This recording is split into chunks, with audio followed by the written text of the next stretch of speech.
कैसे हो आप सब लोग। आई होप मेरे प्रीवियस वीडियोस को आपने बहुत अच्छे से पढ़ लिया होगा। अब मैं अपने फोर्थ और इस जो चैप्टर का लास्ट टॉपिक है सेक्सुअल रिप्रोडक्शन, मेरे फोर्थ वीडियो में अपलोड है, तो आप इसको मेरे साथ खूब अच्छे से बेटा पढ़ लीजिए और विथ नोट्स आपको क्या करना है, बनाना है, ठीक है। तो हमारा जो आज का टॉपिक है वो क्या है, लैंगिक जनन और सेक्सुअल रिप्रोडक्शन। आपने इसके पहले क्या क्या पढ़ा कि हमने आपको सबसे पहले जीवन अवधि क्या है, लाइफ स्पैन क्या है, फिर जनन के बारे में अबाउट रिप्रोडक्शन आपको पढ़ाया, फिर what is the type of reproduction, है ना। तो 2 टाइप्स थे, सेक्सुअल और एसेक्सुअल रिप्रोडक्शन। अगेन उसके बाद मैंने आप लोगों को पढ़ाया क्या कि जनन की जो विधियां थी, मेथड्स ऑफ रिप्रोडक्शन 3 टाइप्स के थे, जिसमें से सबसे पहला था अलैंगिक जनन। उसमें हमने आपको नेक्स्ट बताया क्या कि विखंडन बताया, मुकुलन बताया, है ना, खंडीभवन बताया, फिर प्लाज्मोटॉमी बताया और बीजाणु निर्माण द्वारा बताया। तो ये हुआ आपका अलैंगिक जनन। अगेन उसके बाद मैंने दूसरा जो पढ़ाया वो क्या था, वर्धी जनन, वेजिटेटिव रिप्रोडक्शन था। तो उसमें भी मैंने आपको 2 टाइप्स बताया, एक नेचुरली हो रहा था और एक आर्टिफिशियली, ठीक। उसमें भी मैंने अलग अलग डिवाइड किया था। आप सब ने आई होप एक फ्लो चार्ट बना लिया होगा मेरे साथ साथ। अब हमारा जो लास्ट टॉपिक है आज का, सेक्सुअल रिप्रोडक्शन, हम उस पे आते हैं, ठीक है। तो देखिए बेटा, सेक्सुअल रिप्रोडक्शन में को हम कैसे डिफाइन कर सकते हैं कि ऐसा जनन जिसमें 2 विपरीत, अभी तक हमने क्या पढ़ा कि जो लिंग थे, जो मतलब गैमेट्स थे, वो अलग अलग नहीं थे। एक ही गैमेट्स क्या कर रहा था, फ्यूज हो रहा था और अपने ही जैसे एज सच एज संतति को क्या कर रहा था, जन्म दे रहा था, जिसे हमने क्या नाम दिया, क्लोन दिया। बट अब जो हम टॉपिक पढ़ रहे हैं उसमें 2 डिफरेंट गैमेट्स क्या करेंगे, इन्वॉल्व होंगे, और इन्वॉल्व होने के बाद उनमें फ्यूजन होगा। आफ्टर फ्यूजन उसमें जायगोट बनेंगे और उसके बाद एक न्यू ऑर्गेनिज्म का क्या होगा, डेवलपमेंट होगा। ओके, तो let start the topic. So what is the definition of sexual reproduction, कि जब दो विपरीत लिंग आपस में संलयित होकर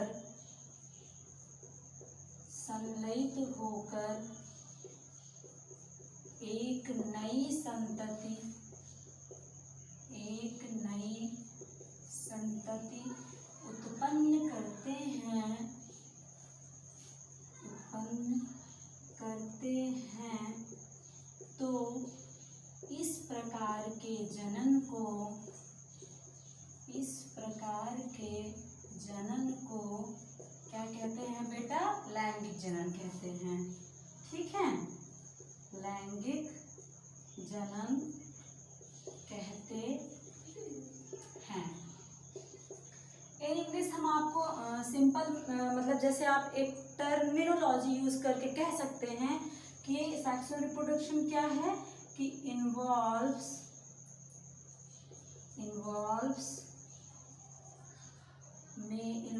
fusion of female gametes,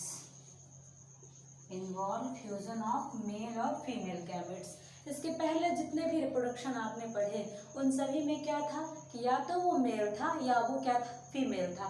but sexual reproduction में 2 डिफरेंट टाइप्स के क्या हो रहे हैं, गैमेट्स इन्वॉल्व हो रहे हैं, एक मेल का है और दूसरा किसका है, फीमेल का है, ठीक है। और हम इसे क्या कहें, अभी तक जो ऑफ स्प्रिंग बना, ऑफ स्प्रिंग मीन्स क्या कि उनसे जो संतति का उत्पन्न हुआ, वो जो संततियां थी वो कैसी थी, एज सच एज अपने पेरेंट्स के लायक थी। उनमें आप किसी प्रकार का डिफरेंस नहीं बता सकते। जैसे रोज का पौधा आपने ले लिया, ठीक है, अब उसकी कलम आपने काट के कहीं और लगाई, तो क्या आप उसमें डिफाइन कर सकते हो कि who is the father of Rose और who is the mother of Rose, नहीं, ठीक है। तो हम क्या कह रहे हैं कि यहाँ पे 2 डिफरेंट टाइप्स के क्या कर रहे हैं, गैमेट इन्वॉल्व हो रहे हैं। तो जब 2 डिफरेंट टाइप के गैमेट इन्वॉल्व होंगे तो उनकी जो ऑफ स्प्रिंग जो होगी not exactly similar to their parent, okay. तो वो अपने पेरेंट से क्या होंगे, सिमिलर नहीं होंगे, है ना। That is the very most important कि आपको एक क्वेश्चन मैंने बताया था कि अलैंगिक जनन में आपसे एक क्वेश्चन पूछ सकते हैं कि किस प्रकार के जनन से उत्पन्न संतति क्या होती है, क्लोन होती है। तो अलैंगिक जनन द्वारा उत्पन्न संतति क्या होती है, क्लोन होती है। लैंगिक जनन में जो संतति उत्पन्न होगी, जो ऑफस्प्रिंग उत्पन्न होगी, वो अपने मदर और फादर दोनों से कोरिलेटेड तो रहेगी, बट एज सच एज क्या होगी, नहीं होगी। आप नहीं कह सकते हैं कि कॉपी ऑफ मदर और copy of father. Okay, so let us start the events of sexual reproduction. So अब हम आगे क्या पढ़ेंगे बेटा कि लैंगिक जनन में होने वाली क्या घटनाएं, किस प्रकार की घटनाएं लैंगिक जनन में होती हैं। ठीक है, तो इसको हम इंग्लिश में क्या कहते हैं, इवेंट्स ऑफ सेक्सुअल रिप्रोडक्शन। इसका हम एक फ्लो चार्ट ड्रॉ करेंगे। आप इसके पहले भी जो फ्लो चार्ट ड्रॉ किए हो तो आपको उसमें बहुत इजी लगता होगा कि आपने इसको सिर्फ मतलब पूरा आपको नहीं ओपन करना है कॉपी का, पूरा आपको पन्ना नहीं पलटना पड़ेगा। किसी एक पन्ने पे क्या करोगे, आप खोलोगे और आपके दिमाग में सारी बातें क्या हो जाएंगी, फिर से रिन्यू हो जाएंगी। ठीक, तो इसका हम एक फ्लो चार्ट बनाते हैं कि जो इसमें 3 प्रकार की घटनाएं देखिए होती हैं। सबसे पहला, अगर हम बीच वाले को कहें तो इसमें निषेचन होता है। ठीक है, अब निषेचन के पहले की घटना और निषेचन के बाद की घटना। निषेचन पश्च होने वाली घटनाएं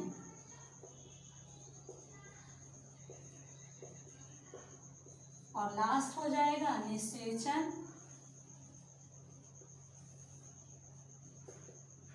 निषेचन पूर्व होने वाली घटनाएं और निषेचन पश्चात होने वाली घटनाएं।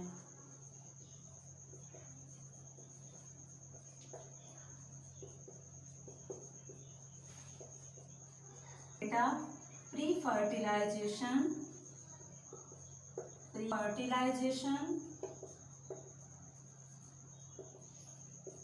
और इसे हम कहते हैं पोस्ट फर्टिलाइजेशन। निषेचन के पहले मतलब गैमेट्स फ्यूज होने के पहले क्या होगा, देखिए 2 प्रोसेस होंगी।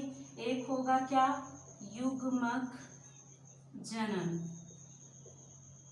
ठीक है, युग्मक जनन मीन्स गैमेटोजेनेसिस। दूसरा जो होगा, अब युग्मक जब बन गए तो वो क्या होंगे, ट्रांसफर भी होंगे फ्यूज होने के लिए, तो युग्मक स्थानांतरण। ठीक है, इसे हम कहते हैं gamete transfer. Next, fertilisation is also divided into 2 types. इसे हम कहते हैं आंतरिक निषेचन और इन्हें हम कहेंगे क्या, बाह्य निषेचन। बाह्य निषेचन, इंग्लिश में हम इनको कहते हैं इंटरनल फर्टिलाइजेशन, कहेंगे एक्सटर्नल फर्टिलाइजेशन। ओके, अब आते हैं पोस्ट फर्टिलाइजेशन। अब देखिए, गैमेट्स फ्यूज होने के पहले 2 प्रोसेस करेंगे। पहले प्रोसेस क्या करेंगे, गैमेट्स का फॉर्मेशन करेंगे। आफ्टर फॉर्मेशन वो क्या होंगे, ट्रांसफर होंगे फ्यूज होने के लिए।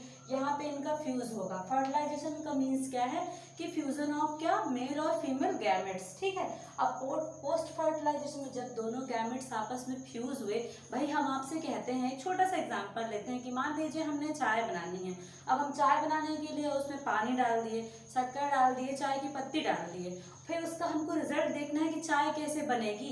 तो क्या होगा, वो बॉयल होगा। तो मान लीजिए वो बॉयल होना क्या हो गया, फर्टिलाइजेशन हो गया। और आफ्टर फर्टिलाइजेशन जो चाय रिजल्ट बना वो क्या हो गया, पोस्ट फर्टिलाइजेशन। एक छोटा सा एग्जांपल। तो आप ये देखिए यहाँ पे क्या होंगे कि युग्मनज का निर्माण होगा। युग्मनज का निर्माण होता है और यहाँ भ्रूण की उत्पत्ति हम कह सकते हैं, भ्रूण की उत्पत्ति होगी। ठीक, इंग्लिश में इसको हम कहते हैं zygote formation of zygote, formation of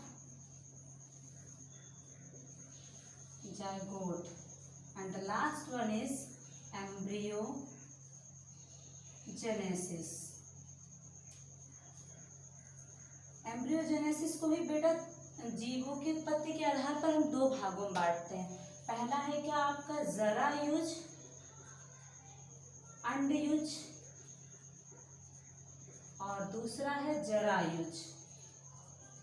Hindi नाम तो बहुत टिपिकल लग रहा होगा, इंग्लिश में सुना ही होगा आपने ओविपेरस और विविपेरस। ठीक है, इतना हमको आज के टॉपिक में क्या करना है, पढ़ना है, और यही पूरा क्या है, सेक्सुअल रिप्रोडक्शन है। ठीक, तो हम वन बाय वन क्या करते हैं, इसको स्टार्ट करते हैं। अब मैं आपको एक ड्राइंग के थ्रू बताती हूँ। ठीक है, दीज आर मेल गैमेट्स, ये मेल है मान लीजिए, और ये क्या है, हमारा फीमेल है। ठीक है, अब मेल से क्या बना बेटा, कि मेल गैमेट बना। ठीक, मेल गैमेट, और फीमेल से क्या बन गए, फीमेल गैमेट बन गए। ओके, अब मेल गैमेट्स को हम क्या कहते हैं, स्पर्म कहते हैं, और फीमेल गैमेट्स को हम कहते हैं ओवम। ठीक, फिर अब देखिए ये पूरी प्रोसेस, मेल से स्पर्म बनने की प्रोसेस को हम क्या कहते हैं, स्पर्मेटोजेनेसिस कहते हैं। ठीक है, फीमेल से ओवम बनने की प्रोसेस को हम oogenesis कहते हैं। आप जब लेसन 3 में जाएंगे उसमें आपको इसका ब्रीफ पढ़ना पड़ेगा, और that is the very most important, spermatogenesis और oogenesis। एग्जाम के वे से दोनों को आप बहुत इंपॉर्टेंट से लेना बेटा, दोनों में से कोई ना कोई एक पर जरूर आएगी टिप्पणी। ठीक है, तो हम जब नेक्स्ट अपना 3rd चैप्टर पढ़ेंगे तब इसके बारे में और डिस्कशन करेंगे। ठीक, अब देखिए स्पर्म बन गया, ओवम बन गया, अगेन उसके बाद यहाँ पे क्या होगा, इनका फ्यूजन होगा। फ्यूजन हुआ तो ये क्या बना लिए, जायगोट बना लिए। जायगोट से क्या बन गया, एम्ब्रियो बन गया, मीन्स न्यू ऑर्गेनिज्म एम्ब्रियो, या हम ये कह सकते हैं कि न्यू ऑर्गेनिज्म क्या हो गए, डेवलप्ड हो गए यहाँ से। अब अगर आप इसको प्री पोस्ट फर्टिलाइजेशन में देखिए तो यहाँ तक की प्रोसेस हमारी क्या हो गई, प्री फर्टिलाइजेशन में आ गई। ये हमारी हो गई pre fertilisation. Fusion of gametes is fertilisation. ठीक है, और लास्ट जायगोट से न्यू ऑर्गेनिज्म बनने की प्रोसेस पूरी क्या हो गई, पोस्ट फर्टिलाइजेशन हो गई। तो मैं ये आपको एक शॉर्ट वे बता रही हूँ कि आप जितना भी पढ़ोगे तो उसका एक क्या है, लाइन, हम कहते हैं लाइनअप है। हम आपको बता रहे हैं कि सबसे पहले मेल होंगे, फीमेल होंगे, मेल से क्या बनेगा, मेल गैमेट बनेगा, फीमेल से फीमेल गैमेट बनेंगे, फिर स्पून से स्पर्म बना, ओवम बना, दोनों में फ्यूजन हुआ, फ्यूजन के बाद जायगोट बना और एम्ब्रियो बना, बस यहीं से एंड। ठीक है, अब हम अपने फर्स्ट टॉपिक पे आते हैं, निषेचन पूर्व होने वाली घटनाएं यानी प्री फर्टिलाइजेशन। उसमें 2 होते हैं, गैमेटोजेनेसिस और गैमेट ट्रांसफर। ठीक, तो अब हम गैमेटोजेनेसिस मतलब युग्मक जनन, तो हम क्या इसकी डिफिनीशन डिफाइन कर सकते हैं कि युग्मकों के बनने की युग्मक क्या कहलाती है, युग्मक जनन कहलाती है। युग्मक जनन कहलाते युग्मक क्या होते हैं, विषम युग्मकी होते हैं, विषम युग्मकी होते हैं। ठीक है, इंग्लिश में आप इसको क्या कह सकते हैं कि मेल एंड फीमेल गैमेट्स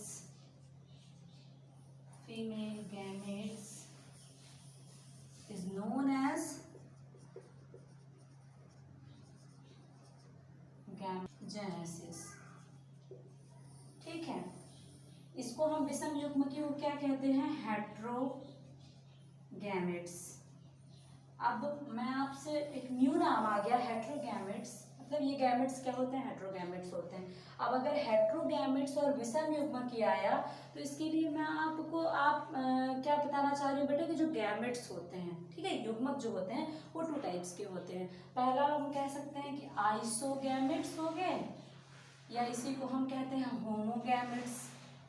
ठीक, अगेन उसके बाद हेट्रोगैमेट्स, 2 टाइप्स के हो गए। ठीक है, समझिएगा, एक आइसो हो गए, एक क्या हो गए, हेट्रो या होमो। ठीक, ये हम इनको ये कह सकते हैं कि these are morphologically similar and these are morphologically dissimilar, मतलब ये जो होते हैं आकार में ऐसा चैस होते हैं। देखिए मान लीजिए ये मेल है और ये क्या है, अगर हम ह्यूमन में देखें तो ये क्या हो गई, फीमेल हो गई, ठीक है। और उसके बाद दीज आर स्पर्म, ठीक है। तो ये क्या है, हेट्रोगैमेट्स हैं। पर अगर मान लीजिए कि कोई भी एल्गी है और भी कोई है छोटे मतलब जो लोअर ऑर्गेनिज्म है, उनमें जो गैमेट्स हों वो क्या हों, सिमिलर हों, तो ये क्या है, आइसोगैमेट्स है और ये क्या है, हेट्रोगैमेट्स है, ठीक। नेक्स्ट हमारा जो दूसरा टाइप है, सेकंड टाइप है, वो क्या है, गैमेट ट्रांसफर मीन्स युग्मक स्थानांतरण, ठीक। स्थानांतरण मीन्स क्या, एक स्थान से दूसरे स्थान पर जाना। इसके डिफिनेशन आप आराम से बना सकते हो कि युग्मकों का एक स्थान से दूसरे स्थान पर जाना, युग्मकों का एक स्थान से दूसरे स्थान पर जाना युग्मक स्थानांतरण कहलाता है। युग्मक स्थानांतरण कहलाता है। बेटा आप इसको इंग्लिश में भी लिख सकते हो कि transfer of male and female gametes, transfer of male and female gametes are known as gamete transfer, ठीक है। फिर देखिए हम ये बता रहे हैं आपको कि जो ये युग्मक होते हैं, ये युग्मक नर युग्मक जो होते हैं दोनों में, नर युग्मक क्या होते हैं, मोटाइल नेचर के। मोटाइल मीन्स क्या, चल, ठीक। इनमें क्या पाया जाएगा, फ्लैजिला पाया जाएगा, ऐसा। तो ये क्या होंगे, चल सकते हैं, ठीक है। फिर नर युग्मक मोटाइल तथा मादा युग्मक जो होती हैं वो नॉन मोटाइल होती हैं। मादा युग्मक नॉन मोटाइल मीन्स अचल होती हैं, ठीक है। तो फ्यूजन के लिए जो मेल गैमेट होगा वो क्या करेगा, फीमेल गैमेट्स के पास जाएगा, ठीक है। तो जब नर युग्मक क्या हो गए, मोटाइल हो गए, और मादा युग्मक क्या हो गए, नॉन मोटाइल हो गए, तो हम ये कह सकते हैं कि इनमें क्या होता है, इनके जनक कोशिकाओं में, इनकी जनक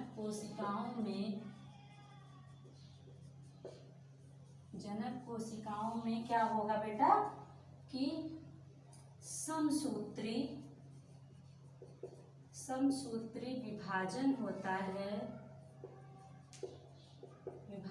होता है, जिससे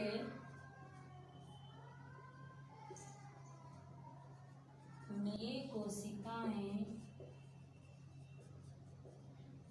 स्पर्म, हिंदी में हम क्या कह सकते हैं, शुक्राणुओं में तथा मादा में ओवम मीन्स अंडाणु हैं, ठीक है, हो जाते हैं। अब मेल गैमेट से स्पर्म बनने की जो क्रिया होगी, नर युग्मक से स्पर्म बनने की क्रिया स्पर्मेटोजेनेसिस कहलाएगी। स्पर्मेटोजेनेसिस शुक्राणु जनन तथा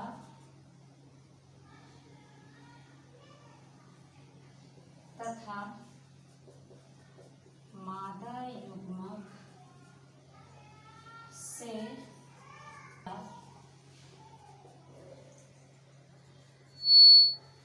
ठीक है बेटा। देखिए गैमेट ट्रांसफर में क्या होता है कि युग्मकों का एक स्थान से दूसरे स्थान पर जाना ही क्या कहलाता है, आपका युग्मक स्थानांतरण कहलाया।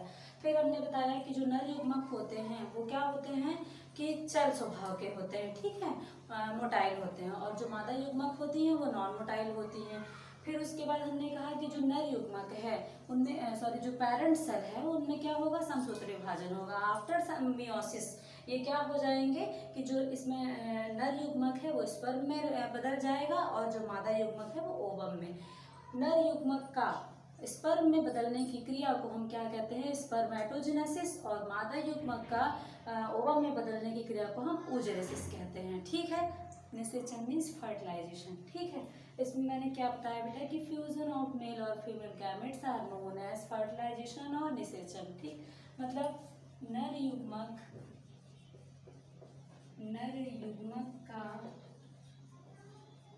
मादा युग्मक से संलयित होना निषेचन कहलाता है। निषेचन कहलाता है। अभी तक इनकी जो कोशिकाएं थी वो क्या थी, हैप्लॉइड थी, मीन्स एन हम लिख सकते थे। अब इनकी कोशिकाएं क्या हो जाएंगी, डिप्लॉइड हो जाएंगी, यानी द्विगुणित हो जाएंगी, मतलब 2n हो जाएंगी, क्योंकि एक एन मेल का और एक एन किसका, फीमेल का, दोनों क्या हो गए, फ्यूज हो गए। ठीक है, तो ये कोशिकाएं ये होती हैं तथा युग्मनज का निर्माण करती हैं। एक ड्रॉ के माध्यम से मैं आपको इसे और अच्छे से बता सकती हूँ बेटा कि मान लीजिए ये क्या है, हमारा मेल गैमेट्स हमने ले लिया है, क्या ले लिया, मेल गैमेट ले लिया, ओके, और इधर हमने क्या ले लिया, फीमेल गैमेट्स ले ले, फीमेल गैमेट्स हो गए हमारे। ठीक है, एक मेल गैमेट और एक फीमेल गैमेट हो गया। फिर ये क्या हो गए कि आपस में क्या हुए, फ्यूज हुए, दोनों में क्या हो गया, फ्यूजन गैमेट हो गया, और एक ये फीमेल गैमेट हो गया। अभी मैंने आपसे नाम लिया कि ये क्या होंगे, आपके हैप्लॉइड होंगे, अगुणित होंगे, जैसे ये एन है और ये भी एन है, सिंगल है। आफ्टर फ्यूजन, इनमें फ्यूजन हुआ और ये क्या हो गए, सिंगैमी। सिंगैमी मीन्स दोनों में क्या हुआ, संलयन हुआ इन दोनों का और जायगोट बना लिया। तो जब जायगोट बनेगा तो ये क्या हो जाएगा बेटा, डिप्लॉयड हो जाएगा, द्विगुणित हो जाएगा। ठीक है, अब हम अपने लास्ट में आते हैं, आफ्टर फर्टिलाइजेशन। मैंने भी आपसे क्या बताया, फर्टिलाइजेशन, निषेचन की प्रोसेस बताई। इसके पहले जो मैंने फ्लो चार्ट ड्रॉ करवाया था उसमें 2 टाइप्स भी बताए थे मैंने, एक था बाह्य निषेचन और एक था आंतरिक निषेचन। उसे मैं ओरली आपसे डिस्कस कर रही हूँ कि बेटा देखिए ये दोनों क्या होते हैं कि जैसे बाह्य निषेचन मीन्स क्या, कि जो क्या हो, बॉडी के बाहर प्रोसेस हो। ठीक है, वो क्या हो गई, निषेचन मतलब क्या, फ्यूज होना, मतलब जब क्या मेल और फीमेल गैमेट बॉडी के बाहर क्या होते हैं, फ्यूज होते हैं, वो क्या हो गया, एक्सटर्नल फर्टिलाइजेशन।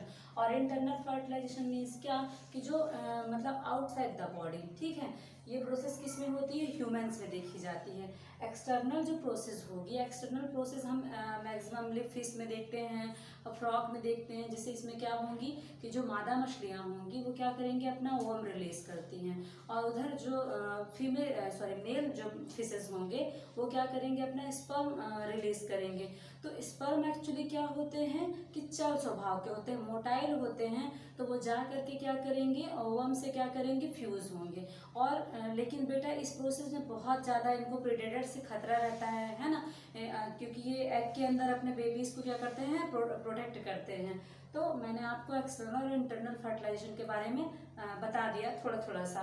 ठीक, अब हम आते हैं अपने पोस्ट फर्टिलाइजेशन और निषेचन के बाद होने वाली जो घटनाएं हैं। तो हाँ देखिए, लैंगिक जनन के बाद जब युग्मनज बनता है उस पूरे प्रोसेस को हम क्या कहते हैं, निषेचन के बाद होने वाली घटनाएं। ठीक है, तो क्या हुआ, युग्मनज का निर्माण और भ्रूण की उत्पत्ति। अब युग्मनज के निर्माण को हम कैसे डिफाइन कर सकते हैं कि जब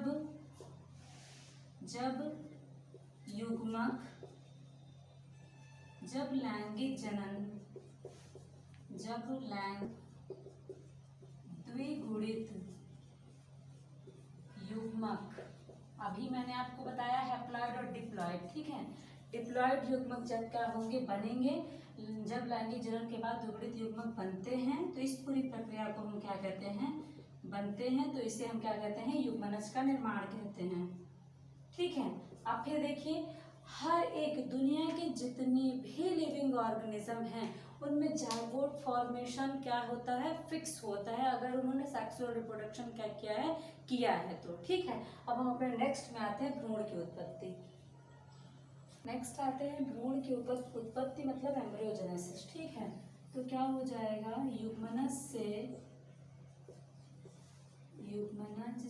भ्रूण बनने की क्रिया,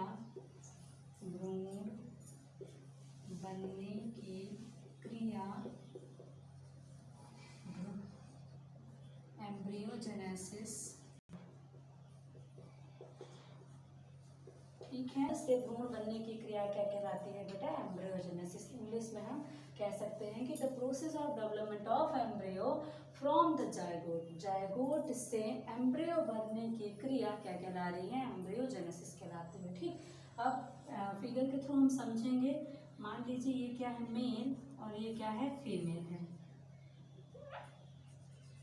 ठीक है।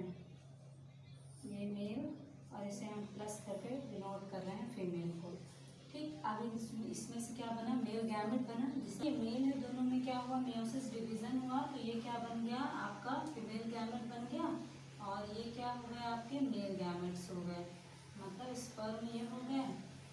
हम ऐसा स्ट्रक्चर बता सकते हैं, ये क्या हो गए? आपके स्पर्म हो गए, और ये हो गया क्या बेटा? ओवम हो गया, ठीक है। अब ये दोनों क्या हुए? आपस में फ्यूज हुए, आपस में इनका क्या हुआ? फ्यूजन हुआ,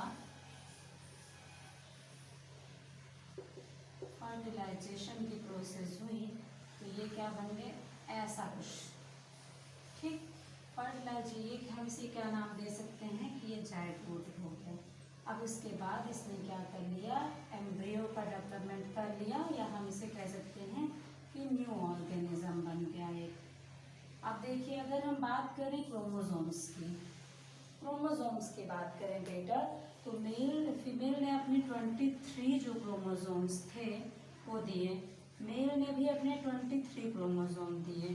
कंफ्यूज मत होइएगा, पेयर पे अगर हम गिने तो हमारे पास 23 जोड़े क्रोमोसोम होते हैं, बट वन बाय वन गिने तो हमारे पास कितने होते हैं? 46 गुणसूत्र होते हैं, ठीक। मैंने बताया भी था आपको कि हम इसको x x x x x x ऐसा डिनोट करते हैं। अगर हम इन्हें ऐसे ऐसे गिने तो ये पेयर हो गया, तो 2 1 जा 2, 2 2 जा 4, 2 3 जा 6, 3 पेयर हो गए। और अगर विदाउट पेयर गिनते हैं तो 1 2 3 4 5 6 हो गया, ठीक है। तो अगर हम इसको ऐसा गिनते हैं तो 46 क्रोमोसोम होते हैं, और अगर इसे जोड़े में गिनते हैं ऐसे ऐसे 2 2 के पेयर में तो 23। तो इन्होंने अपने 23 गुणसूत्र, पेयर नहीं, 23 गुणसूत्र फीमेल ने दिए, और 23 गुणसूत्र किसने दिए? आपके मेल ने दिए। यहाँ पे भी इनके यही थे, 23 ही 23 थे, है ना। फ्यूजन हुआ तो दोनों 23 क्या हो गए? आपस में मिल गए। जैसे मान लीजिए आपने क्या किया? अपने ब्रदर से लिया कुछ बिस्किट्स, और कुछ बिस्किट्स क्या लिए? अपने सिस्टर से ले लिए, ठीक। अब आपको क्या हो गया कि मान लीजिए दोनों को क्या किया? आपने मिला करके काउंट किया, तो 6 मान लीजिए ब्रदर से लिया और 6 किससे लिया? सिस्टर से। तो आपके पास तो 12 बिस्किट हुए कि नहीं हुए? तो ऐसा ही इन्होंने 23 क्या किया? फीमेल से लिया और 23 मेल से, और दोनों में फ्यूजन हुआ, तो यहाँ कितने क्रोमोसोम आ गए? 46 क्रोमोसोम आ गए। एम्ब्रियो के पास भी कितने रहेंगे? 46 क्रोमोसोम रहेंगे, ओके। हमने आपसे बताया था कि जो एम्ब्रियोजेनेसिस होते हैं उसे 2 टाइप्स होते हैं। कैसे? कि जो युग्मनज बना, जायगोट बना, उसके डेवलपमेंट के अकॉर्डिंग हम क्या कर रहे हैं कि जीवों को 2 भागों में बांट रहे हैं। एक होते हैं ओविपेरस और एक होते हैं विविपेरस, ठीक। ओवी, कैसे आप जानोगे कि ये ओविपेरस? ओविपेरस मतलब अंडे देने वाले। अगर मान लीजिए कहीं आपको लिखा है कि कौन से एनिमल्स ऐसे हैं जो ओविपेरस हैं, अब ओविपेरस तो दे दिया, अंड यूज नहीं दिया, तो आप थोड़ा सा कंफ्यूज होंगे। पर अंडे को देखिए तो समझ जाइए कि अंडे देने वाले हैं, ठीक है। तो एक समझ गए तो दूसरे में दिक्कत नहीं होगी। तो आप क्या लिखेंगे कि जब भ्रूण की उत्पत्ति, जब भ्रूण की उत्पत्ति मादा के शरीर के बाहर कवच के अंदर होती है,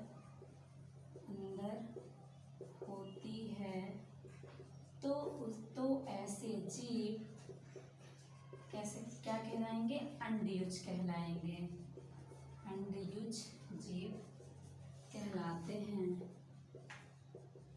एग्जाम्पल पे आप क्या ले सकते हो बेटा कि जितने भी रेप्टाइल्स हैं, रेप्टाइल्स हो गए, ठीक है, बर्ड्स हो गए, एक्सेट्रा, है ना। मैक्सिममली यही दोनों आएंगे। रेप्टाइल्स में क्या आएगा आपका, छिपकली हो गई, बिच्छू हो गई, और भी ऐसे जीव जो क्या करते हो, अंडे देते हो, वो क्या हो जाएंगे आपके ओविपेरस में आएंगे। ठीक, अब आप जानते हैं कि अंडे की जो लेयर होती है वो कैसी होती है, कैल्सीफाइड होती है, कैल्शियम की बनी हुई होती है। तो उसी लेयर के अंदर ये क्या करते हैं, अपने बेबीज को क्या करते हैं, प्रोटेक्ट रखते हैं। ठीक है, अब नेक्स्ट हमारा है क्या, जरायुज। जब भ्रूण का विकास मादा के शरीर के अंदर और भ्रूण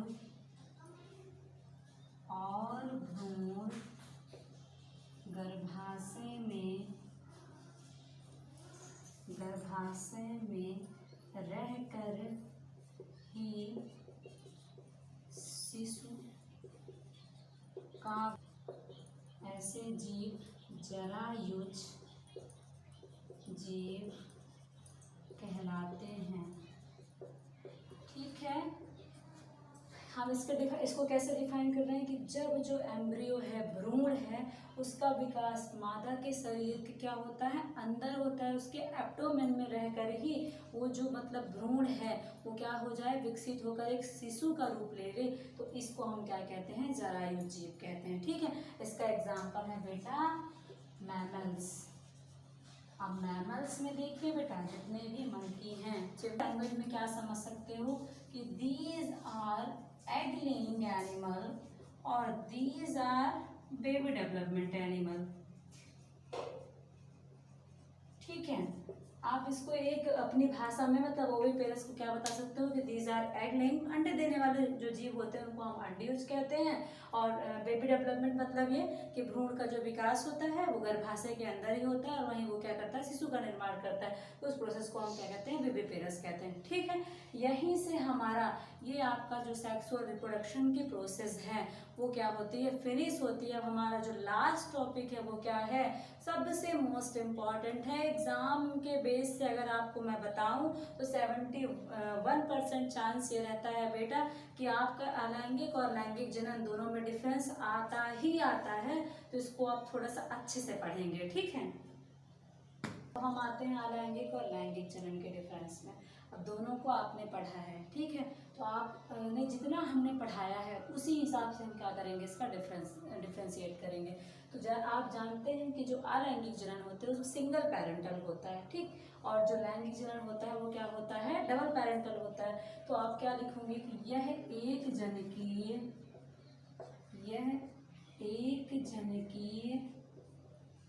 होता है। ठीक, इधर आपने क्या लिख दिया कि यह द्विजनकीय होता है, द्विजनकीय होता है।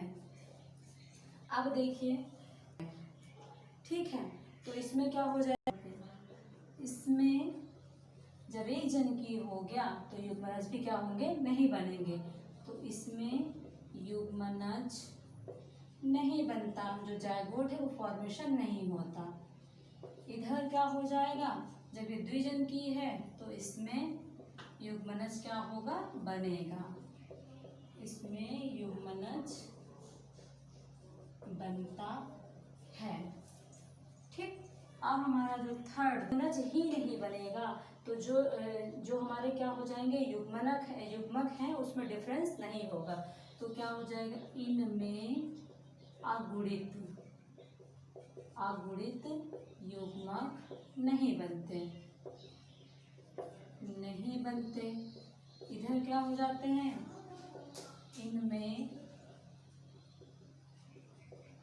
अगुणित युग्मक बनते हैं।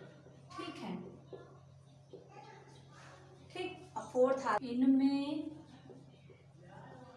युग्मकों का निर्माण नहीं होता है, इसमें युग्मकों का निर्माण नहीं होता।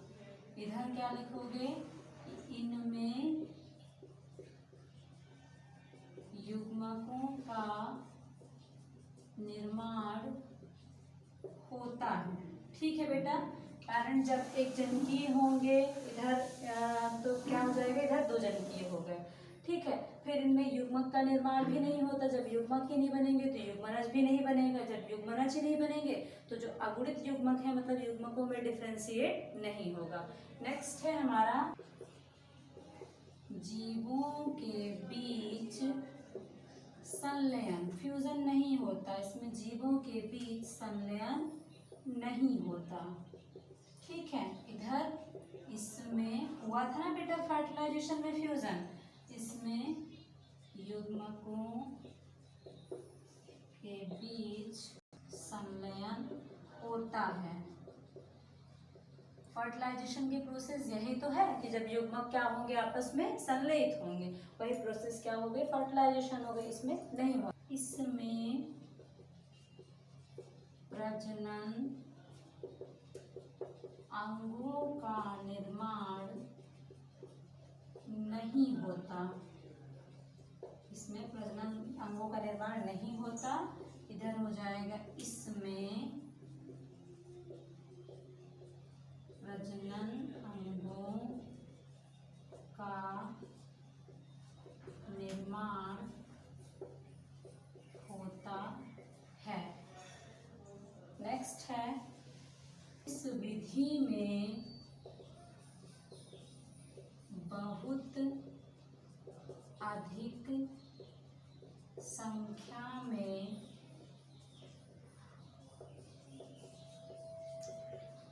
संततियों का जन्म होता है। इधर आप क्या लिख सकते हैं कि इसमें का जन्म होता है। लास्ट है हमारा लगता है, और इधर हो जाएगा इस विधि में अधिक समय लगता है। अधिक समय लगना क्या है बेटा कि पहले क्या बनेंगे, दोनों के जो मेल फीमेल गैमेट्स हैं वो बनेंगे, फिर फर्टिलाइजेशन होगी, फिर जाइगोट बनेगा, फिर एम्ब्रियो बनेगा, इसलिए इसमें क्या होगा, अधिक समय लगता है।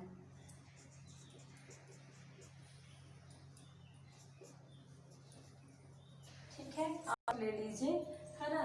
This is the very most important topic, exam के व्यू से बहुत इंपॉर्टेंट है। मेरे ओपिनियन तो ये 70 to 80% चांस है कि लैंगिक और लैंगिक जनन आपका चाहे वो क्वार्टरली एग्जाम हो, हाफ ईयरली एग्जाम हो या एनुअल एग्जाम, तीनों एग्जाम में इसको पूछ सकता है, ठीक। और मैंने इजी से इजी आपके लिए क्या किए हैं, जो डिफरेंस है उनको ढूंढा है। आपको मैंने 8 डिफरेंस लिखवाए हैं, 5 या 6 बहुत हैं, आप इसको अच्छे से लर्न कर लीजिएगा। जितना मैंने आपको ये टॉपिक पढ़ाया है उस टॉपिक से एक भी अंतर आपको अलग नहीं है। जो डेफिनेशन बताई है, जो उनके टाइप्स बताए हैं, जो उनकी विधियां बताई हैं, उन्हीं में से मैंने क्या किया आपके लिए ये डिफरेंस बताए हैं। ठीक है बेटा, इसका आप लोग स्क्रीनशॉट ले लेंगे, ठीक। पूरे चैप्टर पार्ट जो आपका 1 है, उस पार्ट 1 का मैंने आप लोगों को एक पूरा का पूरा फ्लो चार्ट दे दिया। आप इसको पूरा देख लेंगे एक नज़र में तो आपको पूरी चीज़ें क्या होंगी, मेमोरेबल हो जाएंगी, ठीक। सबसे पहला जो मैंने लेक्चर प्रोवाइड आपको करवाया था उसमें मैंने आपको लाइफ स्पैन के बारे में पढ़ाया, अगेन रिप्रोडक्शन क्या है वो पढ़ाया, फिर टाइप्स ऑफ रिप्रोडक्शन, ये हमारा क्या था, फर्स्ट लेक्चर में था। दूसरे लेक्चर में हमने क्या किया आपका कि इनकी जनन की विधियों के बारे में बताना चालू किया, तो अलैंगिक जनन हमारा क्या था, सेकंड लेक्चर था। फिर अलैंगिक जनन में पूरा ये आप इनका इंग्लिश भी ढूंढ कर आपकी कॉपी में स्पेस होगा तो प्रॉपर वे से खूब अच्छी से नोट्स बनाइएगा बेटा, ठीक है। फिर वर्धी जनन में क्या होगा कि हमारा जो थर्ड मतलब मैंने लेक्चर प्रोवाइड करवाया उसमें मैंने वर्धी जनन के पूरे टॉपिक्स, प्राकृतिक, कृत्रिम, फिर प्राकृतिक को अगेन डिवाइड किया, फिर कृत्रिम को भी डिवाइड किया, तो पूरा हमने क्या किया था आपको डिफाइन करवाया। आज जो हमारा फोर्थ और लास्ट लेक्चर था इस टॉपिक का, पार्ट 1 जीवों में जनन का, जो हमारा लास्ट टॉपिक था लैंगिक जनन, उसके बारे में भी मैंने आप लोगों का, आप इसका यहाँ हिंदी ले लेंगे, थोड़ा सा स्पेस कम होने के कारण मैंने हिंदी नहीं लिखा है, आप लोग लिख लीजिएगा, ठीक। और लास्ट हमारा अलैंगिक और लैंगिक जनन में अंतर हो गया, ठीक।